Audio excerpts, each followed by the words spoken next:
I have a challenge for you. Based on a very simple calculation, I want to see if we can all agree on the same answer.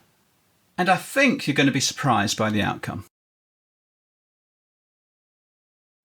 I have data from a simple experiment. Voltage and current measurements have been taken for a material that can reasonably be assumed to obey Ohm's law.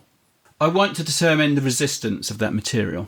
So how hard can that be? It's a simple problem, it's almost trivial. If it is so simple, then we should all agree on the answer, right? Well, let's see. I'm going to create a separate video where I run through the calculation, but first I want you to have a go. You'll find the data in the description for this video. If you prefer, you can download the data from a blog post and I'll give you the link to that blog post. I really hope you're up for this challenge. If you do calculate a value, please post it in the comments for this video.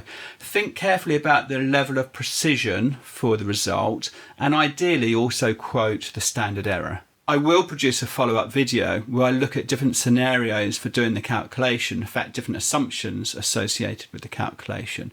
But I promise you, you're going to find that much more beneficial if you first try the calculations for yourself. Good luck, bye for now.